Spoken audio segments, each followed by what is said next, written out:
Hello students, in cost accounting today we will discuss about elements of cost. వ్యయ అంశాల గురించి మాట్లాడుకుందాం. అంటే కాస్ట్ అకౌంటింగ్ గురించి మనం ఏం నేర్చుకుంటున్నాం అంటే cost accounting is all about reducing the product cost అని చెప్పుకుంటున్నాం. అంటే కాస్ట్ అకౌంటింగ్ అంటే ఏంటంటే ఒక వస్తువుని ఉత్పత్తి చేసేటటువంటి వ్యయాన్ని ఏ విధంగా తగ్గించాలి అనేది నేర్చుకుంటున్నాం. సో కాస్ట్ రిడక్షన్ వ్యయాన్ని తగ్గించాలి అని చెప్పుకుంటున్నాం కదా. అసలు వ్యయాన్ని తగ్గించాలి అంటే ఆ వ్యయంలో ఆ కాస్ట్లో ఏమేమి కలిపితే మనకి ప్రొడక్షన్ కాస్ట్ అవుతుంది అనేది ఫస్ట్ తెలుసుకోవాలి. అదే దాన్నే ఎలిమెంట్స్ ఆఫ్ కాస్ట్ అంటే వ్యయంలో ఉన్నటువంటి అంశాలు, ఒక వస్తువుని తయారు చేసేటప్పుడు ఏ విధమైనటువంటి ఖర్చులు అవుతాయి అనేది చూద్దాం. ఒకటి, ఏదైనా ప్రోడక్ట్ తయారు చేసేటప్పుడు ఫస్ట్ ఆఫ్ ఆల్ మనకు కావాల్సింది మెటీరియల్ కావాలి. రెండవది లేబర్, శ్రమ. మూడవది ఎక్స్పెన్సెస్, ఖర్చులు. So the major part of any production cost, ఒక వస్తువుని తయారు చేయడంలో మెజారిటీ పార్ట్ ఏంటి అంటే ఈ మూడునండి.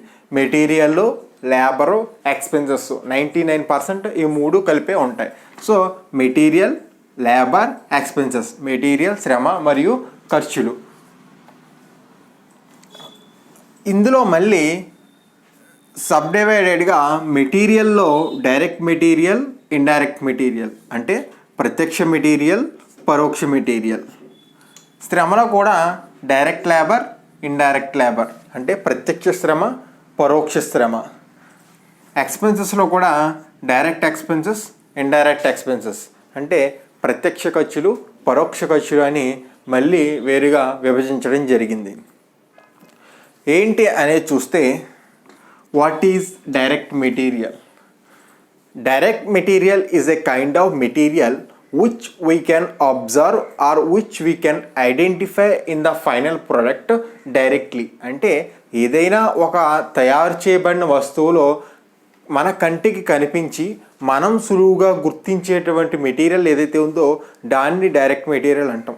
ఫర్ ఎగ్జాంపుల్, ఒక టేబుల్ చూసుకుంటే వుడ్, దానికి ఉపయోగించినటువంటి కలప మనకి తయారైపోయిన వస్తువులో డైరెక్ట్గా కనిపిస్తుంది, దాన్ని డైరెక్ట్ మెటీరియల్ అంటాం. ఒక షర్ట్ చూసుకుంటే అందులో ఉన్నటువంటి క్లాత్ డైరెక్ట్ మెటీరియల్. సో ఈ విధంగా మేజర్ పోర్షన్ ఏంటంటే డైరెక్ట్ మెటీరియల్.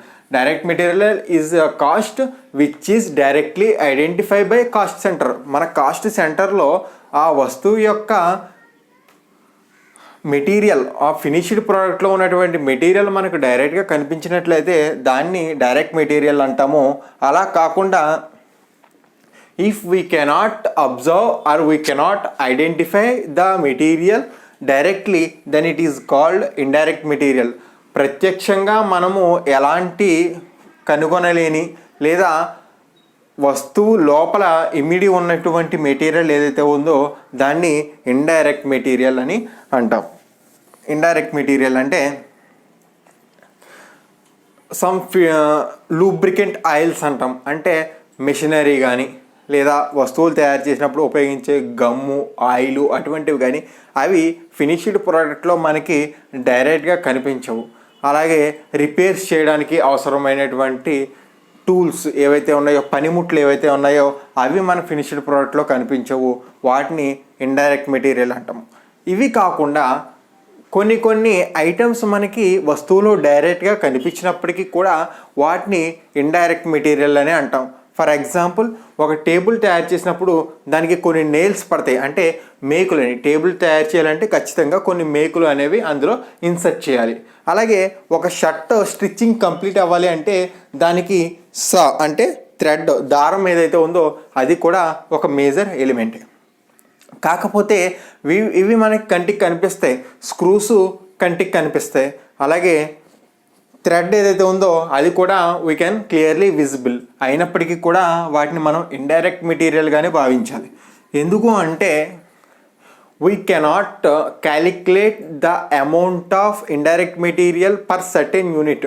ఒక షర్ట్కి ఎంత దారం పట్టింది లేదా ఒక టేబుల్కి ఎన్ని నెయిల్స్ పట్టాయి, ఎన్ని మేకులు పట్టావి అనేవి మనం క్యాలిక్యులేట్ చేస్తే అది అకౌంట్ అంతా కూడా క్లమ్జీ అయిపోతుంది. చాలా చిన్నవి, చాలా మైనర్ పార్ట్స్ అవి, ఈ థ్రెడ్స్ ఇవన్నీ కూడా. సో వాటిని ఇండైరెక్ట్ మెటీరియల్గా మనం తీసుకుంటాం. సో మెటీరియల్లో డైరెక్ట్ మెటీరియల్, ఇండైరెక్ట్ మెటీరియల్ అంటే ఏంటంటే, డైరెక్ట్ మెటీరియల్ అంటే which we can identify easily in the final output product. తయారైన అంతిమ ఉత్పత్తిలో మనకి ఏదైతే మెటీరియల్ డైరెక్ట్గా కనిపిస్తుందో దాన్ని డైరెక్ట్ మెటీరియల్ అంటాము. అలా కనిపించని మెటీరియల్ అంటే వస్తువు ప్రొడక్షన్లో ఇండైరెక్ట్గా హెల్ప్ అయినటువంటి మెటీరియల్ అంతా కూడా పరోక్ష మెటీరియల్, ఇండైరెక్ట్ మెటీరియల్ అని మనం అంటాం.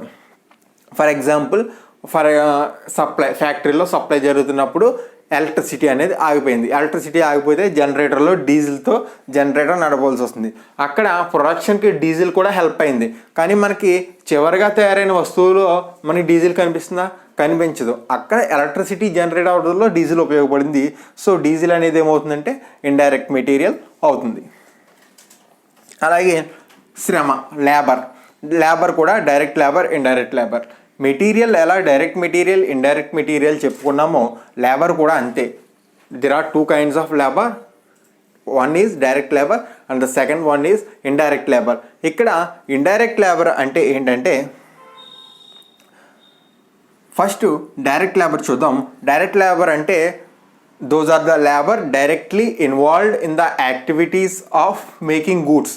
వస్తువులు తయారు చేయడంలో ప్రత్యక్షంగా తమ శ్రమను ఉపయోగించిన వాళ్ళు ఎవరైతే ఉన్నారో వాళ్ళని డైరెక్ట్ లేబర్ అంటాం. ఈ డైరెక్ట్ లేబర్ని మన కాస్ట్ సెంటర్ అనేది చాలా క్లియర్గా ఐడెంటిఫై చేస్తుంది.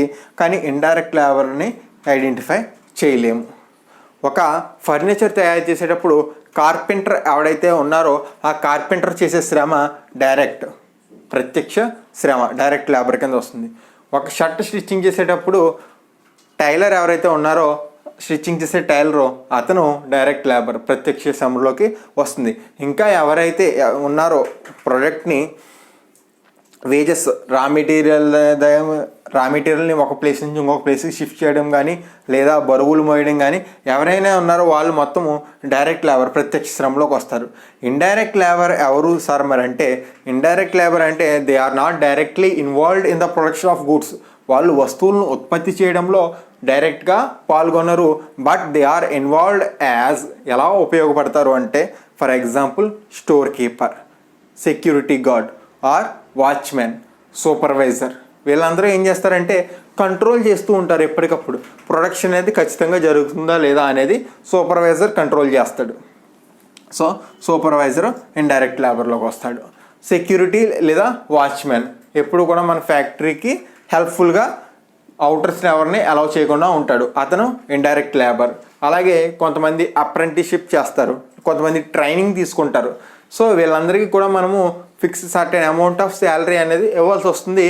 కానీ వీళ్ళు మనకి ప్రోడక్ట్ తయారు చేయడంలో డైరెక్ట్గా ఉపయోగపడుతున్నారా అంటే ఉపయోగపడరు.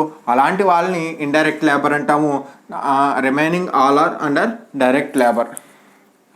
So again I am repeating, what are the material or labor directly involving in the production of goods. వస్తువులు తయారు చేయడంలో మనకు కంటికి కనిపించి గుర్తించే వాళ్ళని డైరెక్ట్ లేబర్ లేదా డైరెక్ట్ మెటీరియల్ అంటాము. అలా కాకుండా those are the material or those are the labor which are indirectly involved, which are not identified simply, they are called indirect labor or indirect material. అలాగే ఎక్స్పెన్సెస్లో కూడా direct expenses and indirect expenses అని ఉంటాయి. Direct expenses అంటే rent of machinery.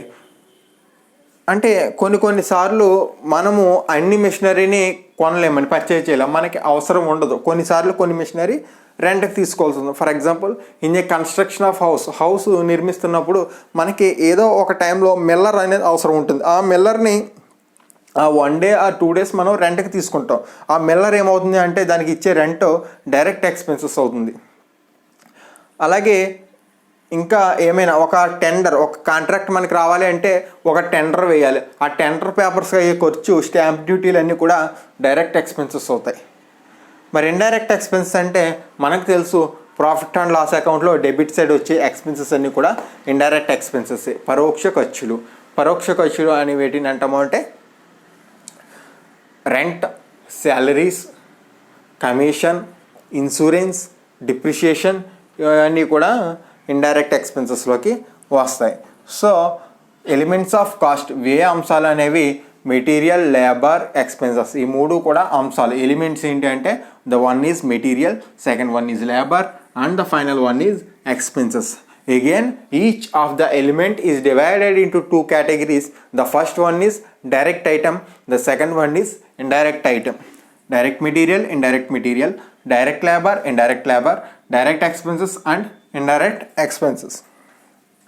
అయితే ఈ మూడింట్లో కూడా what is direct and what is indirect. Direct means we can identify the product or labor or expenses easily in the final output product. ఏదైతే చివరగా తయారైన వస్తువులో మనము గుర్తించడానికి వీలైనటువంటి మెటీరియల్ని కానీ, లేబర్ని కానీ, ఎక్స్పెన్సెస్ కానీ, ప్రత్యక్ష ఖర్చులు లేదా ప్రత్యక్ష శ్రమ, ప్రత్యక్ష మెటీరియల్ అంటాము. Which are indirectly are invisible, మన కంటికి కనిపించని, ఇండైరెక్ట్గా పరోక్షంగా ఏవైతే హెల్ప్ఫుల్ అయ్యాయో వాటిని indirect expenses, indirect labour and indirect material అని అంటాము. ఇది elements of cost.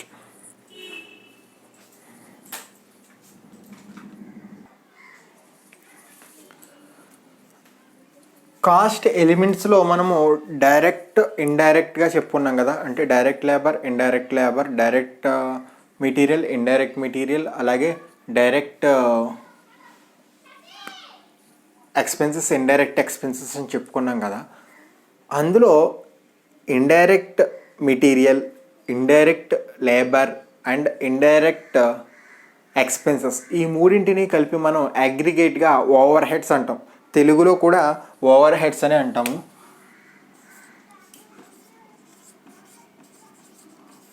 Over heads me నోట్స్లో record చేసుకోండి. ఇదివరకు చెప్పినటువంటి డయాగ్రాము అంటే కాస్ట్ ఎలిమెంట్స్, ఈ కాస్ట్ క్లాసిఫికేషన్ రెండు కూడా వీడియో పాజ్ చేసి ఒకసారి నోట్ చేసుకోండి. ఓవర్ హెడ్స్ అంటాం. ఓవర్ హెడ్స్ అని దేన్ని అంటాము మళ్ళీ చెప్తున్నా. Not the direct items, indirect items. Indirect items means indirect labor, indirect material and indirect expenses. ఈ మూడింటిని కలిపి మనము ఓవర్ హెడ్స్ అని అంటాము. సో దాన్ని కొద్దిగా పక్కన పెట్టినట్లయితే కాస్ట్ క్లాసిఫికేషన్, కాస్ట్ వ్యయ వర్గీకరణ. వ్యయాన్ని ఏ విధంగా వర్గీకరించవచ్చు అంటే మళ్ళీ బేస్డ్ ఆన్ ఫంక్షన్, విధుల ప్రకారం, బేస్డ్ ఆన్ బిహేవియర్, ప్రవర్తన ప్రకారం, బేస్డ్ ఆన్ కంట్రోల్, నియంత్రణ ప్రకారం, బేస్డ్ ఆన్ ఐడెంటిఫికేషన్, గుర్తింపు ప్రకారము కొన్ని విధాలుగా వ్యయాన్ని మనము వర్గీకరించవచ్చు, క్లాసిఫికేషన్ అంటాము. సో బేస్డ్ ఆన్ ఫంక్షన్ ఏంటంటే ప్రొడక్షన్ కాస్ట్, తెలుగులో ఉత్పత్తి వ్యయం. అడ్మినిస్ట్రేటివ్ కాస్ట్ అంటే పరిపాలనా వ్యయం. సెల్లింగ్ అండ్ డిస్ట్రిబ్యూషన్ కాస్ట్, అమ్మకపు మరియు పంపిణీ వ్యయం. తెలుగు మీడియం వాళ్ళు జాగ్రత్తగా చెప్పినప్పుడే అది విని నోట్ చేసుకోండి. ప్రొడక్షన్ కాస్ట్ అంటే ఉత్పత్తి వ్యయం, అడ్మినిస్ట్రేషన్ కాస్ట్ అంటే పరిపాలనా వ్యయం, సెల్లింగ్ అండ్ డిస్ట్రిబ్యూషన్ కాస్ట్ అంటే అమ్మకం మరియు పంపిణీ వ్యయం. అంటే ఆ విధి ప్రకారం, ఫంక్షన్ అంటే ఒక విధి, మనం చేయవలసిన వర్క్, ఆ వర్క్ ప్రకారము కాస్ట్ ఎలాగంటే ప్రొడక్షన్ కాస్ట్. వస్తువు ఫ్యాక్టరీలో తయారవడం వరకు, అంటే రా మెటీరియల్ రావడం దగ్గర నుంచి వస్తువు ఫైనల్గా ప్రోడక్ట్ తయారై ప్యాకింగ్ చేసే వరకు, రా మెటీరియల్ దగ్గర నుంచి ప్రోడక్ట్ అయితే ఉందో ఫైనల్ అవుట్పుట్ మనకి ప్యాకింగ్ చేసే వరకు అయ్యే ఖర్చు అంతా కూడా ప్రొడక్షన్ కాస్ట్ అంటాం. అడ్మినిస్ట్రేటివ్ కాస్ట్ అంటే ఇది సింప్లీ ఆఫీస్ కాస్ట్ అండి. మనము ఒక ఫ్యాక్టరీ చూసుకున్నా, ఒక కాలేజ్ చూసుకున్నా, ఒక హాస్పిటల్ చూసుకున్నా ఒక ఆఫీస్ అనేది ఉంటుంది. సో ఎవరైనా వెళ్ళినా లేదా మనం స్టార్టింగ్లో ఉండేది ఆఫీస్ ఏంటి అంటే అడ్మినిస్ట్రేషన్, పరిపాలన అంతా ఎక్కడి నుంచి జరుగుతుందంటే అడ్మినిస్ట్రేషన్ నుంచి జరుగుతుంది. ఆ అడ్మినిస్ట్రేషన్లో ఏం అవసరం ఉంటుంది, అక్కడ ఉన్నటువంటి పేపర్స్ కానీ లేదా స్టేషనరీ కానీ ఇంకా ఏమైనా అదర్ ఎక్స్పెన్సెస్, అక్కడ అకౌంట్స్ తయారు చేస్తారు ఆఫీస్లోనే, అకౌంటింగ్కి సంబంధించినటువంటి బుక్స్ కానివ్వచ్చు, లేదా ఆడిట్ ఫీజు కావచ్చు, డైరెక్టర్ల రెమ్యూనరేషన్ కావచ్చు, అంటే డైరెక్టర్ల పారితోషికము, ఆడిట్ ఫీజు, నెక్స్ట్ వచ్చేసేటువంటి ప్రింటింగ్, స్టేషనరీ, ఇవన్నీ కూడా administration cost, office cost.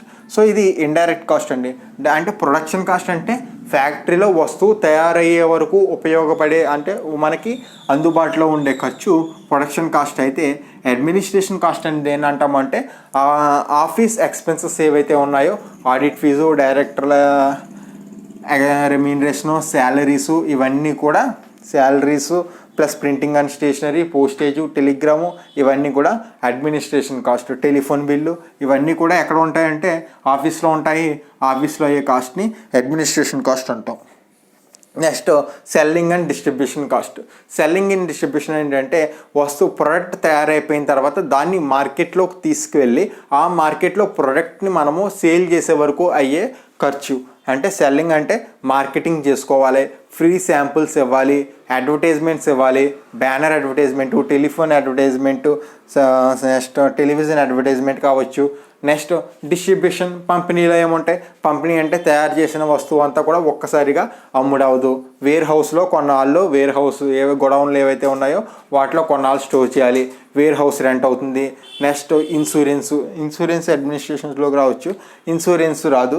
So selling and distribution expenses అంటే ఏంటంటే after ultimate production of good, చిట్ట చివరిగా వస్తువు తయారైన తర్వాత దానిని అల్టిమేట్ కన్జ్యూమర్, వినియోగదారునికి చేరేంత వరకు అయ్యే ఖర్చు ఏదైతే ఉందో దాన్ని సెల్లింగ్ అండ్ డిస్ట్రిబ్యూషన్ కాస్ట్ అని అంటాము. So based on functions how we can classify the cost అంటే విధుల ప్రకారము వ్యయాన్ని ఎలా వర్గీకరించవచ్చు అంటే ఉత్పత్తి వ్యయము, పరిపాలన వ్యయము, అమ్మకం మరియు పంపిణీ వ్యయం కింద చేయవచ్చు. ఉత్పత్తి వ్యయం అంటే వస్తువు తయారు చేయడానికి అయ్యే వ్యయం. పరిపాలన వ్యయం అంటే ఆ పరిపాలన, ఆ వ్యాపారం లేదా ఆ యొక్క సంస్థ యొక్క పరిపాలన కోసము, పరిపాలన సౌలభ్యం కోసం ఏదైతే వ్యయాలు అవుతాయో దాన్ని పరిపాలన వ్యయం అంటాము.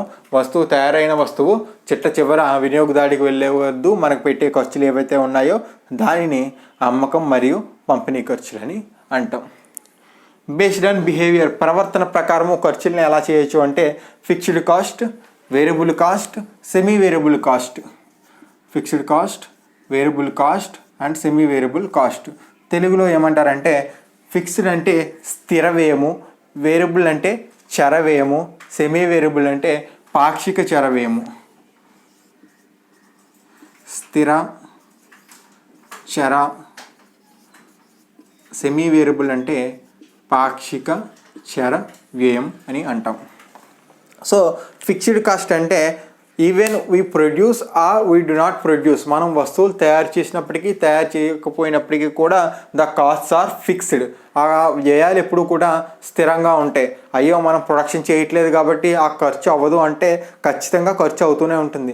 మనం ప్రొడక్షన్ చేసినా చేయకపోయినా డిప్రిషియేషన్ అనేది జరిగిపోతూనే ఉంటుంది. ప్రతి ఇయర్ 10% అనుకుంటే మనము 10% డిప్రిషియేషన్ ఆ సంవత్సరం వస్తువులు తయారు చేసినా తయారు చేయకపోయినా ఫిక్స్డ్గా ఆ వ్యయం అనేది అయిపోతూనే ఉంటుంది. ఇన్సూరెన్స్, ఫ్యాక్టరీకి ఇన్సూరెన్స్ చేస్తాము. ఇన్సూరెన్స్ చేయించినప్పుడు ఆ ఇన్సూరెన్స్ ప్రీమియం అనేది మనం కట్టాలి వస్తువులు ప్రొడ్యూస్ చేసినా చేయకపోయినా. అలా కాకుండా వేరియబుల్ కాస్ట్ అంటే if we produce more units of goods we have to pay more variable cost. We produce less amount of goods we have to pay less amount of variable cost. అంటే ఎక్కువ వస్తువులు ఉత్పత్తి చేసినప్పుడు ఎక్కువగా ఖర్చు అయ్యి, తక్కువ వస్తువులు ఉత్పత్తి చేస్తే తక్కువ ఖర్చు ఎప్పుడు అయ్యే ఖర్చుని ఏమంటామంటే వేరియబుల్ కాస్ట్. దీనికి ఎగ్జాంపుల్స్ ఏంటి, మెటీరియల్లో లేబరు. నువ్వు ఎక్కువ అవుట్పుట్ కావాలి అనుకుంటే, ఎక్కువ ప్రొడ్యూస్ చేయాలి అనుకుంటే ఎక్కువ రా మెటీరియల్ కావాలి, ఎక్కువ లేబర్ని మనం వర్క్లో పెట్టుకోవాలి. అదే తక్కువ ప్రొడక్షన్ చేయాలనుకుంటే తక్కువ మెటీరియల్లో అలాగే తక్కువ లేబరు సరిపోతారు. అంటే ప్రొడక్షన్తో పాటుగా పెరిగి ప్రొడక్షన్తో పాటుగా తగ్గితే, ఉత్పత్తితో సమానంగా పెరిగి ఉత్పత్తితో సమానంగా తగ్గితే దాన్ని చరవేయము, వేరియబుల్ కాస్ట్ అంటాము. ఉత్పత్తితో సంబంధం లేకుండా స్థిరంగా ఎప్పుడు ఒకే విధమైన ఖర్చులు ఉంటే దాన్ని ఫిక్స్డ్ కాస్ట్, స్థిర వ్యయము అంటాం. ఇంకా సెమీ వేరియబుల్ ఏంటి, పాక్షిక చరవ్యయం అంటే కొంతవరకు స్థిరంగా ఉంటుందండి. తర్వాత ఉత్పత్తి పెరిగితే పెరుగుతుంది, ఉత్పత్తి పెరగకపోతే పెరగదు. ఏంటంటే దీనికి ఎగ్జాంపుల్గా ఇంతకుముందు టెలిఫోన్ బిల్స్ అని చెప్పేవాళ్ళు. టెలిఫోన్ బిల్ ఎలా ఉండేదంటే అప్ టు 500 minutes ఫ్రీ లేదా అప్ టు 500 minutes ఒక అమౌంట్ మనం పే చేయాలి. ఒక 100 రూపీస్ పే చేస్తే 500 మినిట్స్ వరకు టెలిఫోన్ అనేది మనం మాట్లాడుకోవచ్చు. ఆ తర్వాత 500 మినిట్స్ దాటి మనం వాడుకోవాలంటే ఇంకా అడిషనల్గా పే చేయాలి. అదే 500 మినిట్స్ దాటి మనం మాట్లాడకపోతే పే చేయనవసరం లేదు. ఎలక్ట్రిసిటీ బిల్ కూడా చూడండి, ఆల్మోస్ట్ ఎలక్ట్రిసిటీ బిల్ కూడా అలాగే వస్తుంది. 0 to 50 యూనిట్స్ ఒక రేట్ ఉంటుంది. 50 to 100 యూనిట్స్ పెరిగితే ఆ పెరిగిన యూనిట్లకి ఎక్కువ అమౌంట్ అనేది మనం ఛార్జ్ చేయాల్సి వస్తుంది. అలాగా up to certain amount or certain units ఫిక్స్డ్గా ఉండి ఆ తర్వాత మారితే దాన్ని సెమీ వేరియబుల్ కాస్ట్, పాక్షిక చర వ్యయం అంటాం. నెక్స్ట్ బేస్డ్ ఆన్ కంట్రోల్ ఏంటంటే కంట్రోలబుల్ కాస్ట్ అంటే నియంత్రించగల వ్యయము, అన్కంట్రోలబుల్ కాస్ట్ నియంత్రణ చేయలేని కాస్ట్. కొన్ని ఖర్చుల్ని నియంత్రణ చేయగలమంట, కొన్ని ఖర్చులు నియంత్రణ చేయలేమంట. లాంగ్ టర్మ్లో దీర్ఘకాలంలో ఏదైనా సరే కాస్ట్ అనేది కంట్రోల్లోనే ఉంటుంది. కానీ అన్కంట్రోలబుల్ కాస్ట్ అంటే షార్ట్ టర్మ్లో కొన్ని కాస్ట్లను మనము కంట్రోల్ చేయలేము. ఫర్ ఎగ్జాంపుల్ కంట్రోలబుల్ కాస్ట్ అంటే శాలరీస్ అది మనము కంట్రోల్ చేయలేమండి. అంటే మనము ప్రొడక్షన్ చేసినా చేయకపోయినా సూపర్వైజర్లకి, ఆఫీస్ స్టాఫ్కి వీళ్ళకి శాలరీస్ ఇవ్వాలి. అలాగే నెక్స్ట్ రా మెటీరియల్ కాస్ట్ ఎలా కంట్రోల్ చేసుకుంటామో, మనం బల్క్గా కొనుక్కుంటే ఎక్కువ టన్నుల రా మెటీరియల్ ఒక్కసారిగా కొన్నట్లయితే ఆ పర్చేస్ చేసినట్లయితే అప్పుడు కాస్ట్ అనేది తగ్గుతుంది. అలా చేస్తే కంట్రోలబుల్ కాస్ట్ అంటాము. అన్కంట్రోలబుల్ కాస్ట్ అంటే మనము కంట్రోల్ చేయలేనివి. అంటే కంట్రోల్ చేయలేమంటే ఇన్ఫ్లేషను, ప్రైస్ పాలసీస్ అంటే ద్రవ్యోల్బణము వంటి ఎక్స్టర్నల్ ఫ్యాక్టర్స్, బహిర్గత అంశాలు ఏవైతే ఉన్నాయో వాటిని మనము కంట్రోల్ చేయలేము. ఇన్ఫ్లేషన్ వచ్చిందంటే ధరలన్నీ కూడా పెరుగుతాయి. అప్పుడు కాస్ట్ తగ్గించడం మన చేతుల్లో ఉంటుందా అంటే వీ కెనాట్ రెడ్యూస్ కాస్ట్. అంటే కొంతవరకు కంట్రోల్ చేయగలము, కొంతవరకు కంట్రోల్ చేయలేము. మన ఇంటర్నల్ సంస్థ లోపల మన ఆధీనంలో ఉంటుంది కాబట్టి కంట్రోల్ చేయగలము. External forces, inflation, monetary policy, fiscal policy ఇవన్నీ నేషనల్ వైడ్ ప్రాబ్లమ్స్ కనుక దాన్ని మనము కంట్రోల్ చేయలేము. తెలుగు మీడియంలో నియంత్రించగల వ్యయము, నియంత్రణ చేయలేని వ్యయము. బేస్డ్ ఆన్ ఐడెంటిఫికేషన్ మనం గుర్తించడాన్ని బట్టి డైరెక్ట్ కాస్ట్, ఇండైరెక్ట్ కాస్ట్. ప్రత్యక్ష వ్యయం, పరోక్ష వ్యయం. Direct cost and indirect cost. ప్రత్యక్ష వ్యయం, పరోక్ష వ్యయం. ఆల్రెడీ ఈ వీడియోలోనే ఫ్రంట్లో స్టార్టింగ్ చెప్పాను. ఇందులో కాస్ట్ ఎలిమెంట్స్లో ప్రతిదీ కూడా డైరెక్ట్ అండ్ ఇండైరెక్ట్ ఉంటాయి. Direct labour, direct material, direct expenses and indirect expenses అన్నీ కూడా ప్రత్యక్ష, పరోక్ష అని రెండు ఉంటాయని చెప్పాను. ఏంటి ప్రత్యక్ష, పరోక్ష అంటే what are the costs involved in the ultimate product and we can identify easily by our cost centre. మన కాస్ట్ కేంద్రం నుంచి తయారైపోయిన వస్తువులో ఏదైతే ఖర్చులు మనకి డైరెక్ట్గా కనిపిస్తున్నాయో, అది ప్రత్యక్షంగా కనిపించే మెటీరియల్ అంటే డైరెక్ట్ మెటీరియల్ అంటాం. ప్రత్యక్షంగా కనిపించే శ్రమ అంటే డైరెక్ట్ లేబర్ అంటాము. అలా ప్రత్యక్షంగా కనిపించి ఇంకా ఖర్చులు ఏమైనా ఉంటే దాన్ని డైరెక్ట్ ఎక్స్పెన్సెస్ అంటాము. అలా కనిపించకుండా ఇండైరెక్ట్గా ఇన్వాల్వ్ అయి ఉంటే దాన్ని ఇండైరెక్ట్ మెటీరియల్ అని, ఇండైరెక్ట్ లేబర్ అని, ఇండైరెక్ట్ ఎక్స్పెన్సెస్ అని అంటాం. ఇక్కడ direct labour, direct material, direct expenses ఈ మూడింటిని కలిపి డైరెక్ట్ కాస్ట్ అంటాము. ఇండైరెక్ట్ లేబరు, ఇండైరెక్ట్ మెటీరియల్ అలాగే ఇండైరెక్ట్ ఎక్స్పెన్సెస్ కలిపి ఇండైరెక్ట్ కాస్ట్ అంటాము.